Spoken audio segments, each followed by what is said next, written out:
Hello everyone, today's story is The Snow Queen Part 2. I hope you were eagerly waiting for this part to come. Whether Gerda is able to find Kay, do you want to know? So let's explore the story and find out more. The story is written by Hans Christian Andersen. Now let's begin with the story. The story is divided into the following chapters. Let's explore the chapters one by one. After a long time, Gerda could walk no more.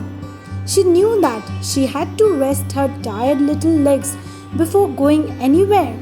So she settled down under a tree.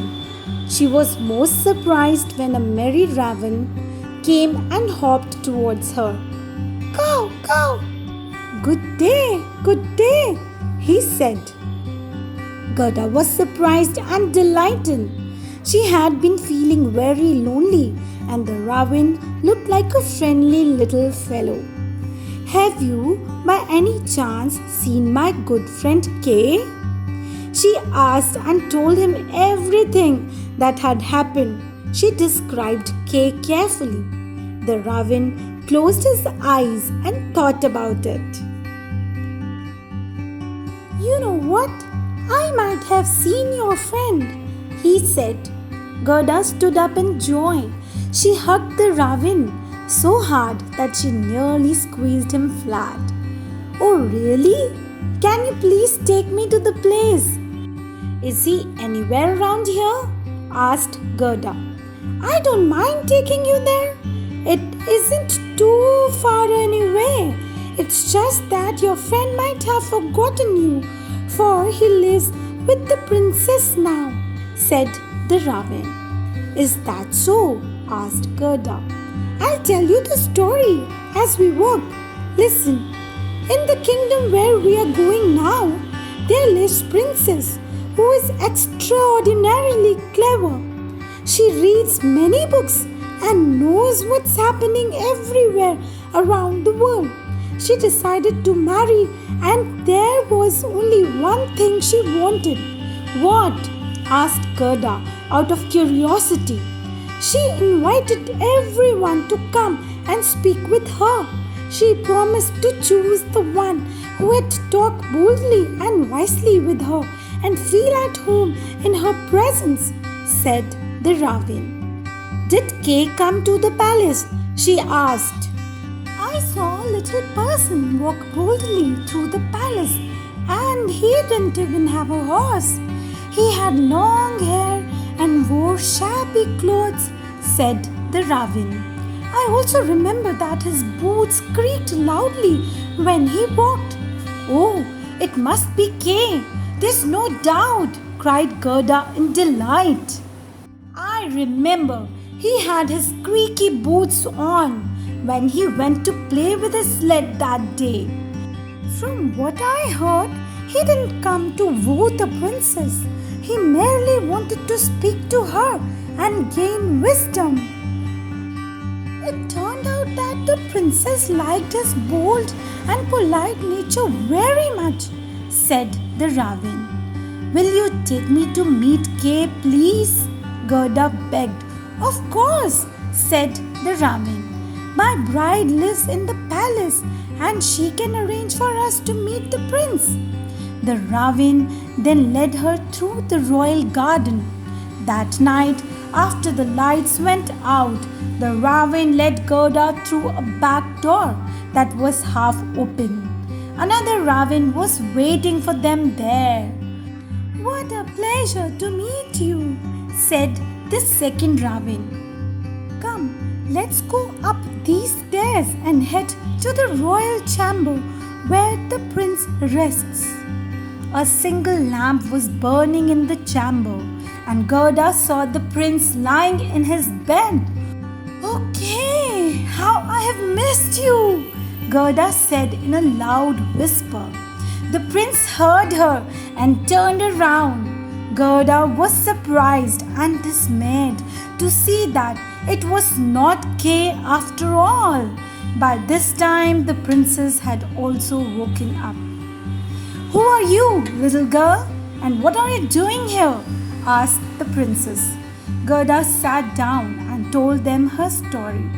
She wiped her eyes and sniffed loudly. The prince and princess felt very sorry for her. They praised the ravens for helping Gerda, but gently told them that they should never raise false hopes without being sure. "You can sleep here for the night," the prince said. "I'll arrange for a fine horse and carriage to take you to meet your friend," the princess offered. "And I see that you are badly in need of a pair of shoes. You shall have those too." Gerda bowed and thanked them for their generosity. The next day, Gerda was dressed in the finest clothes. The princess sent her off in a splendid horse and carriage with a coachman, footman, and outriders. Gerda waved and thanked them both and the ravens for everything they had done for her. The prince and the princess wished her success, and the ravens flew along with her as long as they could manage, then finally bid her farewell.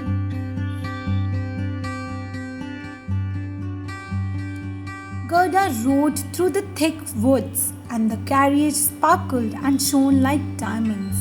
All of a sudden, a band of robbers jumped out from behind the bushes. "Halt, if you value your life!" cried the robbers, flashing their swords menacingly. They pushed away the coachman and everybody else and caught hold of the horse by its reins. The leader of the robbers was a tall female robber who looked fearsome and bold. Her daughter, a girl about Gerda's age, was sitting on her shoulders, watching everything with shining eyes. "Ouch!" she cried and dropped the knife that she had raised. Her daughter had bitten her in the ears. "You will not harm the little girl," said the daughter. "She will stay in our castle and play with me." After they had looted everything, the female robber and the robber maiden got into their carriage. They made Gerda get inside as well. They rode for a long time through the thick woods. The robber maiden took Gerda's warm wooden muff for herself. Then she hugged Gerda and said, "Nobody will harm you as long as we are friends. But if you dare to refuse to be my friend, I'll push you off the carriage." It seemed like they had been riding forever, but the carriage finally stopped in front of an old and crumbling castle. It was riddled with many pigeonholes and looked so ramshackle that Gerda was afraid that it would fall down. The robber maiden led Gerda straight to her room, which had carpets and straw beds in the corner. "You shall spend the night with me and my little friends," said the robber maiden, pointing to the pigeons. Gerda noticed that there were about 100 pigeons, and all of them were fast asleep. In the corner stood a reindeer. He had a copper ring around his neck. "Meet my pet," said the robber maiden, pointing to the reindeer. After they had had a meal and settled down to sleep, the robber maiden said, "Now tell me, what brought you here to the dark woods all alone?" Gerda narrated everything that had happened. She told her about Kay and how much she missed him. The robber maiden listened, but soon she grew drowsy and slept. She kept her hand over Gerda while she slept. The robber maiden was snoring loudly, but Gerda was wide awake. Suddenly, the pigeons called out to her, "Oh, we have seen the boy. We have seen him travel in a sledge pulled by a white carriage," they said. "It belongs to the Snow Queen. Do you know where they were headed?" Gerda asked hopefully. "The Snow Queen has gone to Lapland, where there is ice and snow everywhere. Ask the reindeer. He knows the place well," said the pigeons. Of course I know the place, said the reindeer. It's a glorious place and this is beautiful. The Snow Queen has her summer tent there, but she doesn't live there. She lives in the icy cold North Pole. Oh, poor Kay, he'll be taken there unless we rescue him soon, said Gerda, and slept with a heavy heart. In the morning, she told the robber maiden about what the pigeons and the reindeer had told her. If you want to see your friend so badly, I'll help you, the robber maiden said gruffly. We'll have to be quick because if my mother wakes up, you will never be able to escape. Oh, thank you so much, said Gerda. The robber maiden looked straight at the reindeer and asked, If I set you free, will you take this little girl safely to Lapland? The reindeer nodded and jumped in delight. She didn't waste any time. She pushed the door open and lifted Gerda onto the reindeer's back. Here, have these woolen gloves, for you'll need them, she said, stuffing a pair of gloves into Gerda's hands. I want the woolen muff for myself, but these will do for you. She then untied the rope and the reindeer bounded out of the room quickly. The reindeer kept through bushes and crossed the moors fast as he could manage. Before long, they were in Lapland. This is the illustration that shows the scene of communication between Gerda and the robber maiden. The reindeer ran on and on until he was exhausted and finally stopped before a little house. In that house, there lived an old Lapland woman. When she saw how cold and tired they looked, she immediately invited them inside. Why is a little girl riding all by herself on a reindeer? She asked. Gerda was too weak to answer, so the reindeer told her everything. Oh, you poor thing, the Lapland woman said with pity. Didn't you know that the Snow Queen has left for Finland? That's where her country house is, and you have a long way to go, at least another 100 miles. Gerda looked very crestfallen, and the Lapland woman said kindly, Don't fret, little one, my good friend lives in Finland. I'll give you a letter explaining everything and she will be glad to help you. But first, warm yourself and have something to eat. Gerda warmed herself by the fire and ate well. The Lapland woman wrote something on a dried fish and gave it to her. Then the woman lifted Gerda back onto the reindeer's back and tied her on safely, and the reindeer took off at once. Before long, they were trotting through Finland, and soon they found the friend's house. The house had no door but a large chimney, so they knocked at the chimney. When the Finland women opened the door, they were greeted by a blast of heat. It was very warm inside, and Gerda soon had beads of sweat on her forehead. The Finland woman was dressed in light clothes, and she made Gerda remove all her layers as well. Gerda enjoyed the warmth and then handed over the fish. The Finland woman read the message and nodded. I know you have many magical powers, said the reindeer politely. Can you please give this little girl a magic potion or spell to help her defeat the Snow Queen and get her friend back? Kay has changed now, she said. He has settled down happily with the Snow Queen, and he won't leave her even if Gerda manages to rescue him.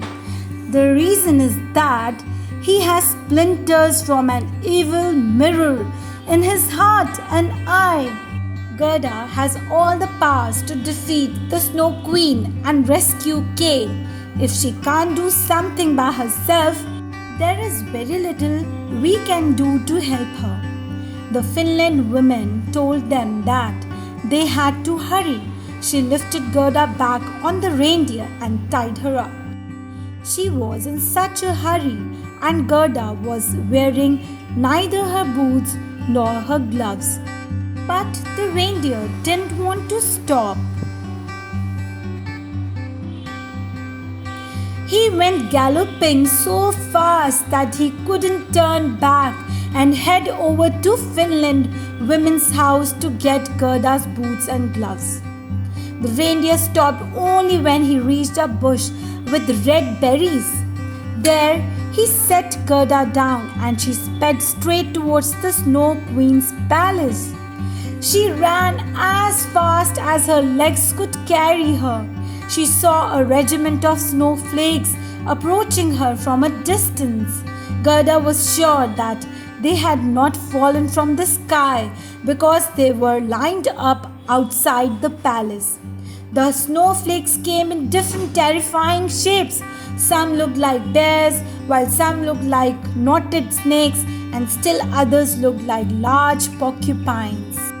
Gerda was frightened because the snowflakes were alive and ran towards her to attack. She prayed to God and repeated the Lord's Prayer that she had been taught. It was so cold that she saw wisps of smoke coming out of her mouth. The smoke grew thicker and thicker and took the form of angels. The angels had spears and shields in their hands, and by the time she had finished saying the prayer, there was a legion of angels all around her.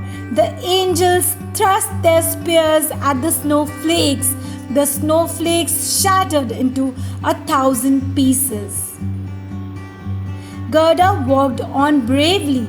The angels patted her gently on the head. And quite miraculously, Gerda found the cold much more bearable. This was all the power of prayer and all the power of positive energy. Gerda sped to the palace. She stared in awe at the Snow Queen's palace because the walls were made of driving snow. The windows and doors were made of cutting winds, and there were hundreds of empty halls. Right in the middle of the biggest hall of snow was a big frozen lake. In the middle of the lake was an icy throne where the Snow Queen sat when she was home. But thankfully, the Snow Queen had gone off to the warm lands to look down into the mouths of two volcanoes, Mount Vesuvius and Mount Etna. Gerda was overjoyed to see Kay. He was sitting on the ground playing with some slabs of ice. Kay looked nearly blue and black with the cold, and he was still in his ragged clothes. But he didn't seem to feel the cold winds or the icy chillness. When the Snow Queen kissed him, she had taken away all the feeling of cold from his body. He was trying to arrange the ice in different ways to make all sorts of figures with those slabs. Sometimes he found figures that represented a word, but he had not succeeded in finding the word he was desperately looking for. It so happened that the word he was searching for most desperately was eternity. The Snow Queen had told him, "Find a figure to represent eternity and I'll set you free. You can be your own master and I'll present you with the whole world and a new pair of skates." Maybe the Snow Queen was confident that he would never guess it ever. Kay was very busy with his ice puzzle. As she left, Kay was all alone. He didn't look up, nor did he show any emotion. He sat very still and looked almost lifeless. It was at the very moment that Gerda stepped through a portal and arrived at the very place where Kay sat. The moment she saw him, She was so overcome with joy that she ran towards him shouting in joy, "Okay, how I have missed you! How cold and blue you look, my poor Kay!" She embraced him and cried in joy, "I found you at last, and all my efforts didn't go in vain." Kay sat quite still, numb and cold, with all the time he had spent in the icy palace. He didn't even recognize Gerda. Overcome by emotion and joy, Gerda wept over his shoulders.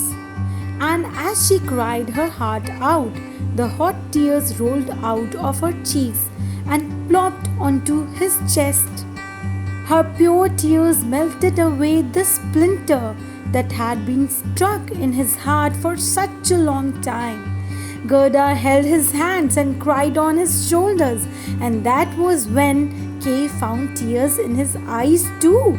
When he began to cry, the splinter that had been stuck fast in his eye rolled out with the tears and fell onto the icy ground below. Immediately afterwards, Kay was filled full of joy and warmth, and he recognized Gerda, his sweet and loyal friend. "Oh, Gerda, hasn't it been long since we saw each other?" Kay asked. "And where am I? I know not how I came here. How empty and cold this place is. What have I been doing here?" said Kay. Gerda and Kay held their hands together, and they looked so blissful that the ice slabs on the ground began to dance around them in joy. They danced on and finally lay down on the ice. When the ice slabs lay down on the ice, they formed the exact letters needed for eternity. Kay was now his own master and free to leave the place and go where he wished. That was not all. He was entitled to a new pair of skates, and the whole world was his, as promised by the Snow Queen. They held onto each other's hands and ran out of the palace, heading straight for the bush with red berries. The reindeer was still waiting for Gerda, and beside him was another young reindeer. "Hurrah!" cried Kay and Gerda as they rode on their reindeers. They exchanged each other's stories along the way. First, they went to the Finland woman's house and warmed themselves before proceeding on their journey. Kay felt much better as the warm room thawed his cold hands and feet. Then they went on to visit the Lapland women who fed them and prepared his sled.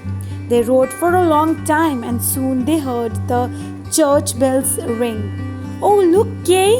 Gerda called out suddenly. "We are in our own town." Sure enough, they turned round a corner and found that they were back in their own street with all its familiar houses. They got down from their reindeers and sped straight into Kay's grandma's room. Everything looked just the same, yet they knew that something had changed. They found that the roses from the rose bushes were peeping inside through the window. Their chairs were there near the window, and they went to sit down there, as they always used to. And Kay and Gerda looked in each other's eyes, and all at once they understood the old hymn.